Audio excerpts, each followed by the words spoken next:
ವಿಠ್ಠಲನನ್ನು ಹಾಡಿ ಹೊಗಳದ ಭಜನ ಕೀರ್ತನೆಗಳಿಲ್ಲ, ಅಭಂಗಗಳಿಲ್ಲ, ಸಾಧು ಸಂತರಿಲ್ಲ. ಇಷ್ಟೆಲ್ಲ ವಿಠ್ಠಲ ವಿಠ್ಠಲ ಎಂದ್ಮೇಲೆ ನಿಮಗೆ ಗೊತ್ತಾಗಿರ್ಬೋದು ನಾನು ಈ ಬಾರಿ ಎಲ್ಲಿಗೆ ಬಂದಿದ್ದೀನಿ ಅಂತ. 2 ರೀತಿಯ ದರ್ಶನಗಳಿದ್ದಾವೆ. ಇದು ಭೂ ವೈಕುಂಠ ಅಂದರೆ ಸಾಕ್ಷಾತ್ ಕೃಷ್ಣನೇ ವಿಠ್ಠಲನ ರೂಪದಲ್ಲಿ ನೆಲೆಸಿರುವಂಥದ್ದು. ಸಾಧು ಸಂತರಾಗಲಿ ಮಹಾಮಹಿಮರಾಗಲಿ ವಿಠ್ಠಲನ ತುಂಬ ಕೊಂಡಾಡಿರುವಂತಹ ಜಾಗ ಇದು. ಮತ್ತು ನಮ್ಮ ಕರ್ನಾಟಕದ ಜನತೆಗಂತೂ ಒಂದು ಸಲ ಆದರೂ ಜೀವನದಲ್ಲಿ ಒಂದು ಸಲನಾದರೂ ಪಂಢರಪುರವನ್ನು ನೋಡಬೇಕು ಅನ್ನೋ ಆಸೆ ಇಟ್ಕೊಂಡೇ ಬಂದಿರೋಂಥವ್ರು. Welcome to Pandharpur. ಆ್ಯಕ್ಚುಲಿ ನಾನು ಸೋಲಾಪುರದಿಂದ ಪಂಢರಾಪುರಕ್ಕೆ ಬಂದೆ ಇವತ್ತು ಬೆಳಗ್ಗೆ. ಈಗಾಗಲೇ ಮಧ್ಯಾಹ್ನ 12 ಗಂಟೆ ಆಗಿದೆ. ಈಗ ಒಳಗಡೆ ದರ್ಶನಕ್ಕೆ ಹೋಗ್ತಾ ಇದ್ದೀನಿ. ಕೃಷ್ಣನ ದೇವಸ್ಥಾನ ದ್ವಾರಕೆಯಿಂದ ಶ್ರೀಕೃಷ್ಣ ಪಂಢರಪುರಕ್ಕೆ ಬಂದಮೇಲೆ ಮೊದಲಿಗೆ ಇಲ್ಲಿ ಬರ್ತಾನಂತೆ. ಹಾಗಾಗಿ ಇದು ಕೃಷ್ಣನ ದೇವಸ್ಥಾನ. ಆ ನಂತರ ವಿಠಲನ ರೂಪ ತಾಳಿ ಪುಂಡಲಿಕನ ದರ್ಶನಕ್ಕೆ ಹೋಗ್ತಾನೆ. ಹಾಗಂತ ಈಗಲೂ ಕೂಡ ಇಲ್ಲಿ ಬಂದಿರೋರು ಮೊದಲಿಗೆ ಕೃಷ್ಣನ ದರ್ಶನ ಪಡೆದು ಆಮೇಲೆ ವಿಠಲನ ದರ್ಶನ ಪಡೆಯೋದು ವಾಡಿಕೆ ಇದೆ. ಇಲ್ಲಿ ತುಂಬಾ ರಶ್ ಇದೆ ಪಂಢರಪುರದಲ್ಲಿ. ಇವತ್ತಂತೂ ಏಕಾದಶಿ ಇರೋದ್ರಿಂದ 4 to 5 hours ಮಿನಿಮಮ್ ದರ್ಶನಕ್ಕೆ ಬೇಕಾಗುತ್ತೆ. ಪಂಢರಪುರದ ದೇವಸ್ಥಾನಕ್ಕೆ ಟೋಟಲ್ 6 ಬಾಗಿಲುಗಳಿದ್ದಾವೆ. ಇದು ಪಶ್ಚಿಮ ದ್ವಾರ. ಈ ಕಡೆಯಿಂದ ಹೊರಗೆ ಬರೋದು. ಇವಾಗ ಒಳಗಡೆ ಹೋಗಬೇಕು ಅಂದ್ರೆ ಎಂಟ್ರಿ ಇರೋದು ಕಾಸರ್ ಘಾಟ್ ಅನ್ನೋ ಒಂದು ಪ್ಲೇಸ್. ಅಲ್ಲಿಂದ ಒಳಗಡೆ ಹೋಗ್ಲಿಕ್ಕೆ ನಮಗೆ ಎಂಟ್ರಿ ಸಿಗುತ್ತೆ. ತುಂಬ ರಶ್ ಇದೆ. ಯಾಕೆಂದ್ರೆ ಇವತ್ತು ಏಕಾದಶಿ ಇರೋದ್ರಿಂದ. ಮತ್ತೆ ನಾನಂತೂ ಈಗ ಒಳಗಡೆ ದರ್ಶನಕ್ಕೆ ಹೋಗ್ತಾ ಇದ್ದೀನಿ. ಇಲ್ಲಿ 2 ರೀತಿಯ ದರ್ಶನ ಇದೆ. ಒಂದು ಮುಖ ದರ್ಶನ ಮತ್ತು ಒಂದು ಪಾದದರ್ಶನ. ಪಾದದರ್ಶನಕ್ಕೆ ಮಿನಿಮಮ್ 7 to 8 hours ನಿಲ್ಕೋಬೇಕಾಗುತ್ತೆ ಅಂತ ಹೇಳ್ತಾರೆ. ಮತ್ತೆ ಮುಖ ದರ್ಶನವನ್ನ ನಾವು ಇಲ್ಲಿಂದಲೇ ಸ್ವಲ್ಪ ದೂರದಿಂದಲೇ ಮಾಡಬಹುದು. ಹಾಗಾಗಿ ಒಳಗಡೆ ದರ್ಶನಕ್ಕೆ ಹೋಗಿ ಬರ್ತೀನಿ. ಬಂದಮೇಲೆ ಮತ್ತೆ ಒಂದಿದೆಲ್ಲ ಹೇಳ್ತೀನಿ ನಿಮಗೆ. ಒಳಗಡೆ ಅಂತೂ ವಿಡಿಯೋಗ್ರಫಿ ಅಲ್ಲೋ ಇಲ್ಲ. ಹಾಗಾಗಿ ನಾನು ಮೊಬೈಲ್ಗಳನ್ನೆಲ್ಲ ಮೊಬೈಲ್ ಲಾಕರಲ್ಲೇ ಇಟ್ಟು ಹೋಗ್ತಾ ಇದ್ದೀನಿ. ದೇವಸ್ಥಾನದ ಪಕ್ಕದಲ್ಲೇ ಮೊಬೈಲ್ ಲಾಕರ್ಸ್ ಎಲ್ಲ ಇದ್ದಾವೆ. 4 ದಿಕ್ಕಿನಲ್ಲಿ 4 ಮೊಬೈಲ್ ಲಾಕರ್ಸ್ಗೆಲ್ಲ ಇದ್ದಾವೆ. ನಾವು ಒಳಗಡೆ ಇಟ್ಟೇ ಹೋಗಬೇಕಾಗುತ್ತೆ.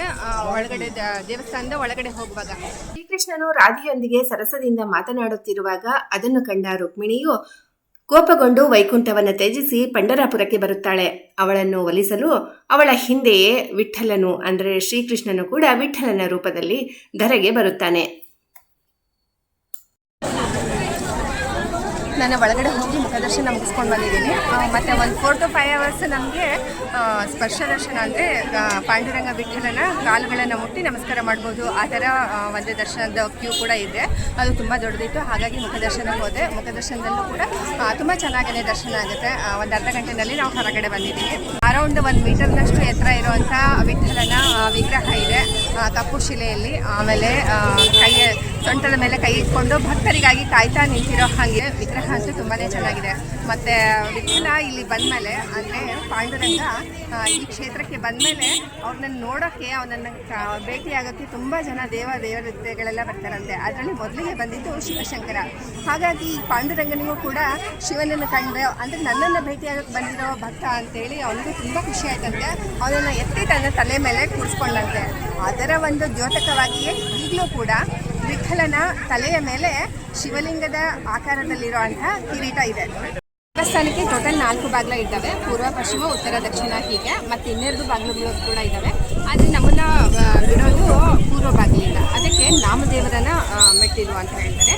ಸಂತರು ಒಬ್ಬರಿದ್ರು ನಾಮದೇವರು ಅಂತ ಹೇಳಿ. ಆ ನಾಮದೇವನ ಅಲ್ಲಿ ಸಮಾಧಿ ತಗೊಂಡಿರುವಂಥ ಜಾಗ ಇದೆ. ಅವನಿಗೆ ಅಂದರೆ ಆ ನಾಮದೇವರಿಗೆ ವಿಠ್ಠಲನ ಹತ್ತಿರದಲ್ಲಿಯೇ ಇರಬೇಕು ಹಾಗೂ ವಿಠ್ಠಲನ ಭಕ್ತರು ನನ್ನನ್ನು ತುಳ್ಕೊಂಡು ಹೋಗಬೇಕು ಅನ್ನೋ ಒಂದು ರೀತಿಯಲ್ಲಿ ಅದನ್ನು ಅಂದರೆ ಆ ಮೆಟ್ಟಿಲನ್ನು ಅಲ್ಲಿ ಮಾಡಿದ್ದಾರೆ. ಆದರೆ ಈಗ ಅಲ್ಲಿ ಯಾರು ತುಳಿದು ಮೇಲೆ ಹೋಗೋಕ್ಕೆ ಬಿಡಲ್ಲ, ಬೇರೆ ಕಡೆಯಿಂದ ಹೋಗ್ಬೋದು. ಇದು ನಾಮದೇವನ ಪೈರಿ ಅಂತ ಹೇಳ್ತಾರೆ. ಅಲ್ಲಿಂದ ನಮಗೆ ಎಂಟ್ರೆನ್ಸ್ ಇರುತ್ತೆ. ಆಮೇಲೆ ಈ ಕಡೆ ಉತ್ತರ ಬಾಗಿಲಿಂದ ನಮಗೆ ಹೊರಗಡೆ ಬಿಡ್ತಾರೆ. ಇನ್ನು ಈ ದೇವಸ್ಥಾನದ ಬಗ್ಗೆ ಹೇಳಬೇಕು ಅಂದರೆ ದೇವಸ್ಥಾನ 800 ವರ್ಷಗಳಷ್ಟು ಹಳೆಯದು. ಅದೇ ನಮ್ಮ ಕೃಷ್ಣದೇವರಾಯನ ಕಾಲದಲ್ಲಿ ಕಟ್ಟಿರುವಂಥದ್ದು. ಯಾಕೆಂದರೆ ನಾ ಆಲ್ರೆಡಿ ಒಂದನ್ನು ಹಂಪಿ ಬ್ಲಾಗ್ನಲ್ಲಿ ಹೇಳಿದ್ದೆ. ಕೃಷ್ಣದೇವರಾಯ ಇಲ್ಲಿಂದ ವಿಠ್ಠಲನನ್ನು ಕರ್ಕೊಂಡು ಹೋಗ್ತಾನೆ, ಅಂದರೆ ತೊಗೊಂಡು ಹೋಗ್ತಾನೆ. ಅಲ್ಲಿ ಪ್ರತಿಷ್ಠಾಪನೆ ಮಾಡಿರ್ತಾನೆ. ಆಮೇಲೆ ಅಲ್ಲಿಯ ಸುಲ್ತಾನರು ದಾಳಿ ಮಾಡಿದ ಮೇಲೆ ಅದನ್ನು ಮತ್ತೆ ಭಾನುದಾಸ ಅನ್ನೋ ಒಬ್ಬ ಸಂತರು ಇಲ್ಲಿಗೆ ಮತ್ತೆ ತೊಗೊಂಡು ಬಂದು ಪ್ರತಿಷ್ಠಾಪನೆ ಮಾಡ್ತಾರೆ. ಇದು ಇಲ್ಲಿದು. ಆದರೆ ಈಗ ದೇವಸ್ಥಾನದಲ್ಲಿ ಮೊದಲೆಲ್ಲ ಪೇಂಟ್ ಮತ್ತು ಸುಣ್ಣ ಎಲ್ಲ ಹಚ್ಚಿ ಅದನ್ನ ಕಲರ್ಫುಲ್ ಮಾಡಿತ್ತು. ಆದರೆ ಈಗ ಅದನ್ನೆಲ್ಲ ರಿನೋವೇಷನ್ ನಡೀತಾ ಇದೆ. ಹಾಗಾಗಿ ಮತ್ತೆ ಈಗ ಅದೆಲ್ಲ ಪೇಂಟ್ ಎಲ್ಲ ತೆಗೆದು ಹಳೆ ಕಾಲದ ಕಲ್ಲಿನ ದೇವಸ್ಥಾನವನ್ನು ಮತ್ತೆ ರೂಪಿಸ್ತಾ ಇದ್ದಾರೆ. ವಿಠ್ಠಲನ ಗರ್ಭಗುಡಿಯ ಪಕ್ಕದಲ್ಲಿ ಅಂದರೆ ದೇವಸ್ಥಾನದ ಆವರಣದಲ್ಲಿ ರುಕ್ಮಿಣಿ, ರಾಧೆ, ಸತ್ಯಭಾಮೆಯರ ದೇವಸ್ಥಾನಗಳಿದ್ದಾವೆ. ಪಂಢರಾಪುರ ಇರೋದು ಈ ಚಂದ್ರಭಾಗ ನದಿಯ ತೀರದಲ್ಲಿ. ಆ್ಯಕ್ಚುಲಿ ಇದು ನದಿ ಭೀಮಾ ನದಿ. ಇದು ಭೀಮಾಶಂಕರ ಅನ್ನೋ ಊರಿನಲ್ಲಿ ಅಂದರೆ ಅಲ್ಲೊಂದು ಜ್ಯೋತಿರ್ಲಿಂಗ ಇದೆ, ಅಲ್ಲೊಂದು ದೇವಸ್ಥಾನ ಇದೆ. ಆ ಒಂದು ಗುಡ್ಡದ ಮೇಲೆ ಈ ಭೀಮಾ ನದಿ ಉಗಮಗೊಳ್ತಾಳೆ. ಅಲ್ಲಿಂದ ಇಲ್ಲಿವರೆಗೂ ಹರ್ಕೊಂಡು ಬರ್ತಾರೆ. ಇಲ್ಲಿಂದ ಬಂದಮೇಲೆ ಇಲ್ಲಿ ಒಂದು ಟರ್ನಲ್ಲಿ ಅಂದರೆ ಅರ್ಧಚಂದ್ರಾಕೃತಿಯಲ್ಲಿ ಇದರಲ್ಲಿ ಟರ್ನ್ ಆಗಿ ಈ ಕಡೆ ಮುಂದೆ ಹರಿತಾಳೆ. ಇದಕ್ಕೆ ಅಲ್ಲಿ ಯಾವ ರೀತಿಯಲ್ಲಿ ಟರ್ನ್ ಆಗಿರ್ತಾಳೋ ಅದು ಚಂದ್ರಭಾಗ ಅಂದರೆ ಅರ್ಧಚಂದ್ರಾಕೃತಿಯಲ್ಲಿ ಇರೋದ್ರಿಂದ ಅದಕ್ಕೆ ಚಂದ್ರಭಾಗ ಅಂತ ಈ ನದಿಗೆ ಕರೀತಾರೆ. ಇಲ್ಲಿಂದ ಆ್ಯಕ್ಚುಲಿ ಈಗ ನೀರು ತುಂಬ ಜಾಸ್ತಿ ಇರೋದ್ರಿಂದ ಇಲ್ಲಿವರೆಗೂ ನೀರು ಬಂದಿದೆ. ಇಲ್ಲೇ ಇದ್ರೆ ನಡ್ಕೊಂಡು ಕೂಡ ಹೋಗ್ಬೋದು. ನಾನು ಹಿಂದೊಮ್ಮೆ ಬಂದಾಗ ಅಲ್ಲಿವರೆಗೂ ನಡ್ಕೊಂಡು ಕೂಡ ಹೋಗಿದ್ದೆ. ಇಲ್ಲಿರೋದು ಪುಂಡಲೀಕನ ದೇವಸ್ಥಾನ ಅಥವಾ ಪುಂಡಲೀಕನ ಸಮಾಧಿ. ಶ್ರೀಕೃಷ್ಣನು ಪಂಢರಪುರಕ್ಕೆ ಬಂದಿದ್ದು 2 ಕಾರಣಗಳಿಗಾಗಿ. ಒಂದು, ಮಳೆ ಬರ್ತಾ ಇದೆ. ಈಗಂತೂ ನಾನು ಬಂದಿರೋದು ಪುಂಡಲೀಕನ ದರ್ಶನಕ್ಕೆ ಅಂತ. ಪುಂಡಲೀಕನ ದರ್ಶನಕ್ಕಾಗಿಯೇ ವಿಠಲನು ಕೂಡ ಬಂದಿದ್ದ. ಪುಂಡಲೀಕನೊಬ್ಬ ಪರಮ ಭಕ್ತನಾಗಿದ್ದ. ಅವನು ತಂದೆ ತಾಯಿಯ ಸೇವೆಯಲ್ಲಿ ವಿಠಲನನ್ನು ಕಂಡುಕೊಳ್ತಾ ಇದ್ದ. ಅವನ ಒಂದು ಭಕ್ತಿಯನ್ನು ಮೆಚ್ಚಿ ಪಂಢರಪುರಕ್ಕೆ ಶ್ರೀ ವಿಠಲನು ಆಗಮಿಸ್ತಾನೆ. ಆಗ ಬಂದ ಮೇಲೆ ಅವನನ್ನು ಭೇಟಿಯಾಗೋಕ್ಕೆ ಅಂತ ಬಂದಾಗ ಪುಂಡಲೀಕ ತಂದೆ ತಾಯಿಯರ ಸೇವೆಯಲ್ಲಿ ನಿರತನಾಗಿರ್ತಾನೆ. ಆಗ ಪುಂಡಲೀಕ ಹೇಳ್ತಾನೆ ಅವನ ಕಡೆಗೆ ಒಂದು ಇಟ್ಟಿಗೆನ ಒಸ್ದು ಅದರ ಮೇಲೆ ನಿಂತ್ಕೊಂಡಿರು, ನನ್ನ ತಂದೆ ತಾಯಿಯ ಸೇವೆ ಮುಗಿಸಿ ನಾನು ಬಂದು ನಿನ್ನನ್ನು ಕಾಣ್ತೀನಿ ಅಂತ ಹೇಳ್ತಾನೆ. ಆಗ ವಿಠಲ ಆ ಇಟ್ಟಿಗೆ ಮೇಲೆ ನಿಂತ್ಕೊಂಡಿದ್ದಾನೆ. ಇಂದಿಗೂ ಕೂಡ ಯುಗಾಂತರಗಳವರೆಗೆ ಭಕ್ತರನ್ನು ಕಾಯ್ತಾ ವಿಠಲನು ಈಗಲೂ ಕೂಡ ಆ ಇಟ್ಟಿಗೆ ಮೇಲೆ ನಿಂತಿರ್ತಾನೆ. ಆ ನಂತರ ಪುಂಡಲೀಕ ಬರ್ತಾನೆ, ತಂದೆ ತಾಯಿಯ ಸೇವೆಯನ್ನು ಮುಗಿಸಿ ಆಮೇಲೆ ವಿಠಲನನ್ನು ಕಂಡು ನನ್ನ ತಪ್ಪಾಯಿತು, ನಿನ್ನನ್ನು ಕಾಯಿಸಿದೆ ಅಂತ ಹೇಳ್ತಾನೆ. ಆದರೆ ವಿಠಲನ ಮಾತ್ರ ಅವನ ತಂದೆ ತಾಯಿಯ ಮಾತಾಪಿತೃಗಳ ಭಕ್ತಿಗೆ ಮೆಚ್ಚಿ ವರ ಕೊಡ್ತಾನೆ. ಆಗ ಪುಂಡಲೀಕನು ಅವನನ್ನು ಕೇಳಿದ್ದು, ನೀನು ಇಲ್ಲಿಯೇ ವಾಸವಾಗು ಮತ್ತು ಭಕ್ತರ ಕೋರಿಕೆಗಳನ್ನು ಈಡೇರಿಸುವಂತ. ಹಾಗಾಗಿ ಪುಂಡಲೀಕ ವರದ ಶ್ರೀಹರಿ ವಿಠಲ ಅಂತ ಅವನನ್ನು ಸಂಬೋಧಿಸ್ತಾರೆ. ಆದರೆ ಮೊದಲಿಗೆ ವಿಠಲನು ಅವನಿಗೆ ವರ ನೀಡಿದ್ದು ಅಂತಂದರೆ, ಮೊದಲು ಯಾರೇ ಬರಲಿ ನನ್ನ ಭಕ್ತರ ದರ್ಶನ ಮೊದಲು, ಆಮೇಲೆ ನನ್ನ ದರ್ಶನ ಅಂತ. ಹಾಗಾಗಿಯೇ ಈಗಲೂ ಕೂಡ ಇಲ್ಲಿ ಬಂದ ಮೇಲೆ ನನ್ನ ಹಿಂದೆ ಕಾಣ್ತಾ ಇರೋದು ಅಂದರೆ ಈ ಕಡೆ ರೈಟ್ ಸೈಡಲ್ಲಿ ಕಾಣ್ತಾ ಇರೋದು ಪುಂಡಲೀಕನ ದೇವಸ್ಥಾನ. ಈ ಪುಂಡಲೀಕನು ಬಹಳ ದಿನಗಳವರೆಗೆ ವಿಠಲನ ಭಕ್ತಿಯನ್ನು ಮಾಡಿದ. ಆಮೇಲೆ ಇಲ್ಲೇ ಸಮಾಧಿ ತಗೋತಾನೆ. ಹಾಗಾಗಿ ಇಂದಿಗೂ ಕೂಡ ಮೊದಲು ಬಂದ ಮೇಲೆ ಶ್ರೀಕೃಷ್ಣನ ದೇವಸ್ಥಾನಕ್ಕೆ ಹೋಗ್ತಾರೆ. ನಾನು ಅಲ್ಲಿಗೆ ಹೋಗಿ ಬಂದೆ. ಆ ನಂತರ ಪುಂಡಲೀಕನ ದರ್ಶನ ಮಾಡ್ತಾರೆ. ಮತ್ತು ಇಲ್ಲಿ ಚಂದ್ರಭಾಗ ನದಿಯಲ್ಲಿ ಸ್ನಾನ ಮಾಡ್ತಾರೆ ಜನ. ಆ ನಂತರ ವಿಠಲನ ದರ್ಶನಕ್ಕೆ ಹೋಗ್ತಾರೆ. ಪುಂಡಲೀಕನೊಂದಿಗೆ ಇಲ್ಲಿ ಸುತ್ತಲೆಲ್ಲ ಅನೇಕ ಸಾಧು ಸಂತರ ಸಮಾಧಿಗಳಿದ್ದಾವೆ.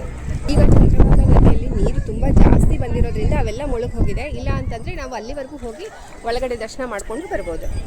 ನಾ ಆಗಲೇ ಹೇಳಿದ್ದೆ ಇವತ್ತು ಏಕಾದಶಿ ದಿನ ಇದೆ ಅಂತ. ಏಕಾದಶಿ, ವಾರಿ ಮತ್ತು ವಾರ್ಕರಿ ಸಂಪ್ರದಾಯ ಇವುಗಳ ಬಗ್ಗೆ ಹೇಳದೇ ಇದ್ದರೆ ಈ ವಿಠಲನ ಅಂದರೆ ಪಂಢರಪುರದ ಈ ವ್ಲಾಗ್ ನಂದು ಕಂಪ್ಲೀಟ್ ಆಗಲ್ಲ ಅಂತ ಅನಿಸುತ್ತೆ. ಹಾಗಾಗಿ ಹೇಳ್ತಾ ಇದ್ದೀನಿ. ಏಕಾದಶಿ ಅನ್ನೋದೊಂದು ವೃತ, ಅದನ್ನು ತುಂಬ ಜನ ಹಿಡಿತಾರೆ. ವಿಠಲನಿಗೆ ಪ್ರೀತಿ ಪಾತ್ರವಾದಂಥ ದಿನ. ಈ ಏಕಾದಶಿ ವೃತ್ತವನ್ನು ಕೂಡ ತುಂಬ ಜನ ಮಾಡ್ತಾರೆ. ಅದರಲ್ಲಿ ಮಾಡುವಂಥವರು ವಾರಿ ಅಥವಾ ವಾರ್ಕರಿ ಜನ. ವಾರ್ಕರಿ ಅನ್ನೋದೊಂದು ಸಂಪ್ರದಾಯ ಅಥವಾ ವಾರಿ ಅನ್ನೋದೊಂದು ಚಲಿಸೋದು ಅಂತ. ಅಂದರೆ ತುಂಬ ದಿನಗಳವರೆಗೆ ಜನ ಅಂದರೆ ಲಕ್ಷಾಂತರ ಜನ ಸಾವಿರಾರು ಕಿಲೋಮೀಟರ್ಗಳನ್ನು ನಡ್ಕೊಂಡು ಪಾದಯಾತ್ರೆ ಮೂಲಕ ಈ ಪಂಢರಪುರಕ್ಕೆ ಬರ್ತಾರೆ. ಇದು ಮೊದಲನೇ ಏಕಾದಶಿ ದಿನದಂದು. ಹೀಗಾಗಿ ಇಲ್ಲೆಲ್ಲ ವಾರ್ಕರಿ ಜನ ಎಲ್ಲ ಹಿಂದೆ ಎಲ್ಲ ತುಂಬಿರ್ತಾರೆ. ಇಲ್ಲಿ ಬಂದು ಚಂದ್ರಭಾಗ ನದಿಯಲ್ಲಿ ಸ್ನಾನ ಮಾಡ್ತಾರೆ. ಮತ್ತು ಈ ಕಡೆ ಇದೆಲ್ಲ ತುಂಬಿ ಹೋಗ್ಬಿಟ್ಟಿರುತ್ತೆ. ಲಕ್ಷಾಂತರ ಜನ ಎಲ್ಲ ಬಂದಿರ್ತಾರೆ ಅಂತ ಹೇಳಿದೆ.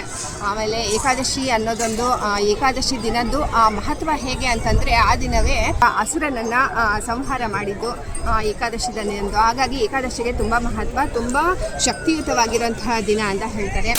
ಇನ್ನು ವಾರ್ಕರಿ ಜನ ಅಂತಂದರೆ ಅದೊಂದು ಸಂಪ್ರದಾಯ. ಇದರಲ್ಲಿ ಜಾತಿ ಮತ ಪಂಥಗಳಿಲ್ಲದೆ ಎಲ್ಲ ಜನರು ಇದನ್ನು ಫಾಲೋ ಮಾಡ್ತಾರೆ. ತುಂಬ ದಿನದಿಂದ ನಡ್ಕೊಂಡು ಬರ್ತಾರೆ. ಆದರೆ ಎಷ್ಟು ಕಿಲೋಮೀಟರ್ ಗಟ್ಟಲೆ ನಡ್ಕೊಂಡು ಬಂದರೂ ಕೂಡ ಯಾವುದೇ ಸ್ವಲ್ಪ ಕೂಡ ಹೆಚ್ಚು ಕಡಿಮೆ ಆಗದೆ ಒಂದೇ ದಾರಿನಲ್ಲಿ ಯಾವುದೇ ಮ್ಯಾನೇಜ್ಮೆಂಟ್ ಕೂಡ ಇರಲಾರ್ದೇ ಜನ ಎಷ್ಟು ಚೆನ್ನಾಗಿ ಬರ್ತಾರಲ್ಲ, ಅದನ್ನು ನೋಡೋದೇ ಒಂದು ದೊಡ್ಡ ಒಂದು ಮಹತ್ವದ ಒಂದು ಏನಂತಾರೆ ಒಂದು ಫೀಲಿಂಗ್ ಅಥವಾ ಅದು ಒಂದು ಎಕ್ಸ್ಪೀರಿಯನ್ಸೇ ಬೇರೆ. ಜನ ಎಲ್ಲ ತುಂಬ ಬಡವರು ಕೂಡ ಇದರಲ್ಲಿ ಇರ್ತಾರೆ. ಹಾಗಾಗಿ ಇವನಿಗೆ ದೀನದಲಿತರ ದೇವತೆ ಅಂತಲೇ ಈ ವಿಠಲನಿಗೆ ಕರೀತಾರೆ. ಮತ್ತು ಇಲ್ಲಿ ಬಂದಾಗ ಇನ್ನೊಂದು ಹೇಳಬೇಕು ಅಂದರೆ ಇಲ್ಲೆಲ್ಲ ತುಂಬ ಶಾಪಿಂಗ್ ಅಂದರೆ ತಾಳ ಮದ್ದಳೆಗಳನ್ನು ಮತ್ತು ಸಂಗೀತದ ಇನ್ಸ್ಟ್ರೂಮೆಂಟ್ಗಳನ್ನ ಇಲ್ಲೆಲ್ಲ ತುಂಬ ಮಾಡ್ತಾರೆ. ನನ್ನ ವಿಡಿಯೋದಲ್ಲಿ ನಾನು ತೋರಿಸಿದ್ದೆ. ಆ ನಂತರ ಇದನ್ನು ಏಕೆ ಅಂತಂದರೆ ವಿಠಲನಂತೂ ಸಂಗೀತ ಪ್ರಿಯ. ಮತ್ತು ನಮ್ಮ ಕರ್ನಾಟಕ ಸಂಗೀತದ ಪಿತಾಮಹ ಪುರಂದರದಾಸರ ಮತ್ತು ಆರಾಧ್ಯ ದೇವತೆ ಇವನು. ಅವನ ವಿಠಲನ ಅಂಕಿತದಿಂದಲೇ ಅವರ ಎಲ್ಲ ಕೃತಿಗಳು ರಚನೆಗೊಂಡಿರುವಂಥದ್ದು. ಹಾಗಾಗಿ ಇಲ್ಲಿ ಸಂಗೀತಕ್ಕೂ ತುಂಬ ಮಹತ್ವದ್ದು. ನಾನು ಆಗಲೇ ಹೇಳಿದ್ದೆ ಇಲ್ಲೆಲ್ಲೂ ವಿಠ್ಠಲಮಯವೇ ಅಂತ. ಹಾಗಾಗಿಯೇ ನಾನು ನನ್ನ ಹಣೆಯ ಮೇಲೆ ವಿಠ್ಠಲನ ನಾಮವನ್ನು ಧರಿಸಿದೆ.